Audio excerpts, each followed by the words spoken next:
حبايبي واخواتي عاملين ايه الاخبار؟ فيديو جديد بعد ماتش الزمالك وفيوتشر، وفوز الزمالك 2-1 على فيوتشر، وفي اول فوز للزمالك في 2023. اول 3 نقط الزمالك يحصل عليهم في 2023 تحت قيادة أسامة نبيه المدير الفني لنادي الزمالك، واللي قدر النهارده مش فنيات، قدر يرجع الروح والثقة للعيبة، قدر يخلي اللعيبة النهارده تقف على رجليها، قدر يخلي اللعيبه النهارده تلعب عشان خاطر الجماهير اللي في الملعب. النهارده الزمالك عمل ماتش تكتيكي حلو، عمل ماتش تكتيكي حلو، عمل ماتش فني حلو. الزمالك النهارده ما لعبش كوره حلوه، الزمالك النهارده ما استحوذش كتير، الزمالك النهارده ما كانش ليه الاستحواذ ولا ليه كل، بس الزمالك النهارده عمل ماتش تكتيكي فني ممتاز. هتسالوني ازاي؟ الزمالك النهارده في الشوط الاول عمل احلى شوط للزمالك من بدايه الدوري، عمل احلى ماتش ليه من ساعه ما بدا الدوري. الزمالك النهارده الشوط الاول دافع كويس، خط النص بتاعه كان كويس، كان لما بتجيله الكوره بيعمل هجمه مرتده وزياده عدديه اسفرت عن جون هدف سيف الدين الجزيري الاولاني والثاني، الاولاني والثاني. النهارده فيوتشر كان الشوط الاول ندي لنادي الزمالك، كان الاستحواذ لفيوتشر، كان الخطوره مش خطوره جامده، بس هو ما فيش غير كوره اللي جت لفيوتشر اللي هو جون مروان محسن، هي دي الكوره الخطيره اللي جت على الزمالك. في حين ان الزمالك دافع كويس، كان بيعمل هجمات مرتده خطيره على فيوتشر، فيوتشر ما قدرش يهدد نادي الزمالك في الشوط الاول مع انه كان مستحوذ على الكوره. فالزمالك النهارده لعب ماتش ممتاز، لعب ماتش ممتاز. هنقسم الماتش النهارده لايه؟ الشوط الاول فيوتشر استحوذت على الكوره، الزمالك كان سايب الاستحواذ لفيوتشر، الزمالك كان بيقابل من نص الملعب، كان مقفل على فيوتشر، كان مقفل على جوناثان اللي هو 40% من خطوره فيوتشر عن طريق جوناثان، كان موقف له اسامه نبيه، كان موقف له سيد نيمار. الناحيه الثانيه عبد الشافي النهارده اللي عمل ماتش عمره، عبد الشافي النهارده بصراحه يدي درس لكل اللعيبه في الاخلاق، في الرجوله، في ان هو يلعب عشان خاطر الجماهير اللي في الملعب، يلعب عشان خاطر التيشيرت اللي هو لابسه. راجل لعيب ما بيلعبش عشان خاطر فلوس، لعيب بيلعب عشان خاطر النادي، لعيب بيلعب عشان خاطر الكيان.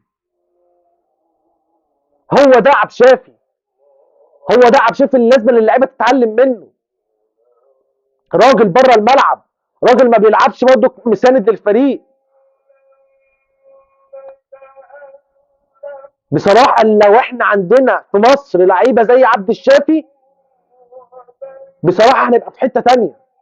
حتى لو ما عندكش اللعيب، ما عندوش فنيات او قليل فنيا، بس لعيب راجل في الملعب، لعيب بيديك في الملعب، لعيب بيحسس زمايله ان هم في امان، لعيب بيحسس المدير الفني اللي واقف بره ان انا مش ما تخافش، انا ما عنديش 37 سنه، انا هلعب واقاتل على كل كوره. النهارده عمرو السيسي ونبيل عماد دونجا وامام عاشور، اللي هو امام عاشور ده من اقل ماتشاته. امام عاشور النهارده كان راجل، ما عملش، مش دي ماتشات امام عاشور، مش هي دي ماتشات امام عاشور. امام عاشور عنده احسن من كده، بس عمل ماتش كويس. ممكن يكون ده خلي بالكم اخر ماتش لامام عاشور، بس امام عاشور بيحب النادي، امام عاشور بيحب التيشيرت، امام عاشور بيحب الزمالك، لعب لغايه اخر ماتش. انا معلوماتي ان ده اخر ماتش لامام عاشور، عشان جاي له عرض من الدنمارك ب 3 مليون دولار، واللعيب ابدى رغبه ان هو عايز يحترف. لعيب احنا نساندك ان انت تحترف، نساندك ان انت تطلع بره، بس تطلع بره باحترام، تطلع بره من خلال النادي. وده اللي عمله امام عاشور، وده اللي عمله امام عاشور. ادى في الملعب النهارده لاخر ماتش. النهارده مصطفى شلبي كويس، بتلعب السهل، العب السهل هتبقى احسن. النهارده لا، لعيبه الزمالك كلها رجاله. احمد سيد زيزو يا جماعه عمل ماتش عمره. هتقولوا لي انت بتقول اي كلام، لا انا مش بقول اي كلام. احمد سيد زيزو وسيد نيمار حجمهم اسامه نبيه عشان خاطر جوناثان. جوناثان لعيب خطير جدا. جوناثان لو انت وقفته هتعرف تحكم فيوتشر. النهارده عمرو السيسي ونبيل عماد دونجا عملوا ماتش على بوب وعلى مهند لاشين. هي دي اللعيبه الرجاله اللي احنا عايزينها في الملعب. هي دي اللعيبه، حتى لو انت خسرت بس بتلعب راجل. لو انت خسرت مش هزعل، هبقى زعلان من جوه ان انت خسرت، بس مش هبقى زعلان ومحروق دمي ان انت ما بتلعبش وخسرت. فالزمالك النهارده الشوط الاول عمل ماتش بصراحه جامد جدا. دفاع وخط نص وهجوم وباكات طايره، عمل ماتش جامد. ما كانش الاستحواذ معانا، بس لما الكوره كانت بتبقى معانا كان الجناحين طايرين، مصطفى شلبي والناحيه الثانيه احمد سيد زيزو اللي كان بيخدم على الناحيه الثانيه على عبد الشافي ومصطفى شلبي ان هو راجع مع جوناثان ان هو مش هيخلي جوناثان يتقدم، فده مساعده. امام عاشور النهارده اللي عمل دور دفاعي هايل. ما كانش ليه بصمات هجوميه غير في كورتين، بس عمل ماتش عمره. سيف الجزيري مش عشان جاب الجونين، سيف الجزيري النهارده تحركاته في الملعب وضغطه في الملعب وضغطه على اللعيبه هايل هايل. الجون الثاني يا جماعه ده مهاجم، هو ده اللي متعودين منه من سيف الجزيري. احنا كنا زعلانين منك عشان مستواك كان قليل، بس الجون الثاني ده المهاجم. تتوقع ان الخصم هيغلط، وده فعلا اللي عمله. لما ما لحقش الكوره بدماغه عافر على الكوره وهوش الثاني وشاط الكوره جول. هو ده المهاجم، هو ده اللي احنا عايزين عليه سيف الجزيري. هو ده اللي احنا عايزين عليه سيف الجزيري. سيف الجزيري مش ان هو يجيب لك جون بس، سيف الجزيري جوه المنطقه خطير، يعرف يسحب واحد والتاني ويفتح السكه لزيزو ويفتح السكه لامام عاشور ويفتح السكه لمصطفى شلبي.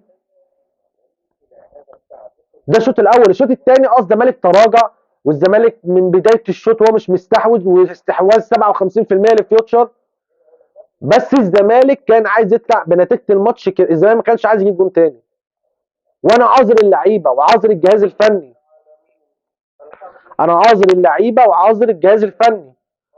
الجهاز الفني كان عايز يطلع بنتيجه المباراه ما يخشش فيه جون، فما يغامرش هجوميا فيترد عليه بجون فحافظ عشان خاطر يطلع بالنتيجه دي. حافظ عشان الزمالك يطلع بالثلاث نقط. اطلع بالثلاث نقط وبعد كده ربنا يسهل. ادي للعيبه ثقه. الماتش ده يدي للعيبه ثقه، يرجع ثقتهم في نفسهم، يرجع ثقتهم في نفسهم. لازم ان انتوا كلاعيبه تبصوا في الملعب بس، ومش بعيد ان يكون الماتش ده، وافتكروا كلامي، ممكن يكون الماتش ده يكون نقطه تحول في الدوري. طبعا اللي هيشوف الفيديو ده هيتريق على كلامي، بس ده مش بعيد على ربنا. وممكن كلامي يطلع غلط وممكن يطلع صح، ان الماتش ده ممكن يكون نقطه تحول في الدوري كله. انا راجل كزمالك ما ببصش على فيوتشر ولا ببص على بيراميدز ولا ببص على مقاولين ولا ببص على اتحاد. انا راجل ببص على المركز الاول. انا راجل ببص على المنافس بتاعي. فالزمالك لازم الماتش ده يبقى نقطه تحول ليه في الدوري، يبقى نقطه تحول ليه في الدوري، ناخد ماتش بماتشه. وده كلام اللي بوجهه لكابتن اسامه نبيه، ناخد ماتش بماتش وما نبصش على اي حد، نبص علينا احنا بس، ما نبصش لخناقات الاداره، ما نبصش للصوت العالي، ما نبصش لده بيعمل ايه وده بيعمل ايه. نركز في الملعب وبس. نركز في الملعب وبس. جماهير الزمالك مش هتبقى زعلانه لو اللعيبه بتلعب لاخر دقيقه، لاخر نفس في الدوري. حتى لو ما اخدناش الدوري، احنا ابطال الدوري مرتين، ابطال الدوري مرتين، وابطال الدوري مرتين رجعنا كنا تحت وطلعنا فوق وخدنا الدوري من النادي الاهلي. فانا لما الجماهير تلاقي اللعيبه والجهاز الفني عاملين اللي عليهم لاخر الدوري وما اخدوش الدوري والاهلي خد الدوري، هنسقف لهم وبرضك هنقول للمنافس مبروك، منافسه شريفه. فاحنا نركز في نفسنا ونركز في الملعب، ملناش دعوه بحد. الماتش ده كان مهم لسبب واحد، ان احنا نرجع الثقه للعيبه، نرجع الثقه للجماهير، نرجع الثقه للجهاز الفني.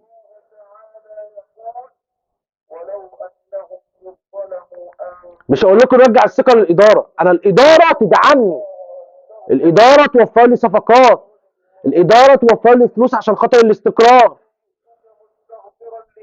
المفروض الاداره والاعلام واعلام الاداره اللي انا مسميه اعلام الاداره يوفر لي استقرار، ما يدخلش اللعيبه في صراعات، ما يدخلش النادي في صراعات، ما اجيبش سيره المنافس في البرنامج بتاعي في القناه بتاعتي. ده وجهه نظري. انا راجل المفروض كاداره اوفر الاستقرار للعيبه، لكن انا اللي انا شايفه ده الصفحات اللي على الفيسبوك والبرامج اللي على اليوتيوب دي اعلام، اسمه اعلام ما بين قوسين كده، اعلام اداره.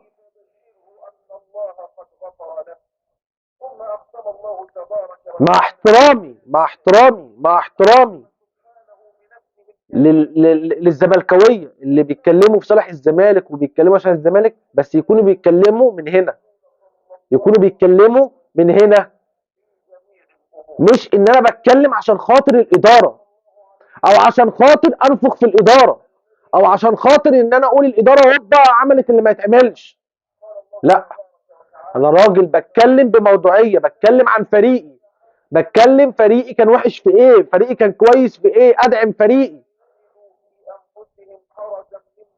ادعم فريقي في لما يكون وحش وادعمه لما يكون كويس. بس لو في سلبيات هتكلم، لو في سلبيات هتكلم، سلبيات من لعيبه، سلبيات من اداره، سلبيات من اعلام، هتكلم.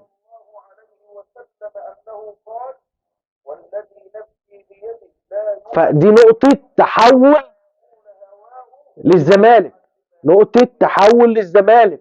ما تبصوش للاعلام او للبرامج اللي بتحاول تقول لك اوبا ده في المركز الرابع ده المقاولين. احنا ما بنتكلمش في الكلام ده، احنا بنبص على المركز الاول. ما تخليش الاعلام يبقى سبب في تاخرك، ما تخليش اللعيبه ما تحطش في بالها الاعلام اللي بينفخ فيهم والاعلام اللي مدخلهم في صراعات مخليهم بره تفكيرهم بره الملعب. احنا نفكر في الملعب، نفكر في الملعب، نفكر في كل ماتش في الثلاثه بونت، ناخد الماتشات كلها فوز، ملناش دعوه بحد، ملناش دعوه بالمنافس، ملناش دعوه بالمنافس. ده اللي كنا عليه السنه اللي فاتت واللي قبليها، ده اللي كنا عليها السنه اللي فاتت واللي قبليها. فاحنا نركز في كل ماتش، ناخد كل ماتش على حده.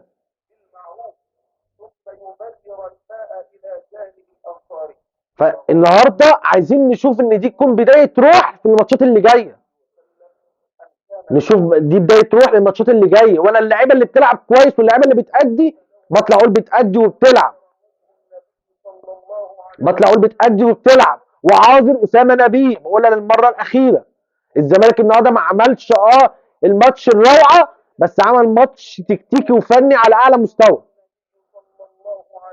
مش انا الزمالك اللي دافع قدام فيوتشر، بس انا عاذر اللعيبه وعاذر الجهاز الفني ان هم عايزين ثقه، عايزين دفعه بس. فالف الف مبروك لجماهير للزمالك، والف الف مليون مبروك لجماهير نادي الزمالك، والجماهير اللي كانت في الملعب دي اللي كانت محتاجه فرحه. احنا في ظهركم ووراكم، وهنتكلم وهندعمكم، بس لو في سلبيات هنتكلم عليها، عشان ده نادينا كلنا مش نادي واحد. اللعيب ممكن يلعب في الزمالك سنه سنتين ويمشي، لكن اللي باقي الزمالك، اللي باقي الزمالك. فالف مليون مبروك. ويا ريت اللي شاف الفيديو واللي عجبه الفيديو يدعمني بلايك ويعمل اشتراك في القناه، وشيروه يا جماعه الفيديو دوت، شيروه ودعموني. لو بتحبوا المحتوى اللي انا بقدمه ادعموني بلايك وشيروا الفيديو في كل حته، واعملوا سبسكرايب واشتراك في القناه وفعلوا زر الجرس و... وان شاء الله باذن الله يعني انتظروا مني فيديوهات جامده جدا، وان شاء الله باذن الله هتبقى دي بدايه دفع للزمالك وبدايه ونقطه، وافتكروا كلمه تبقى نقطه تحول في الدوري. سلام عليكم.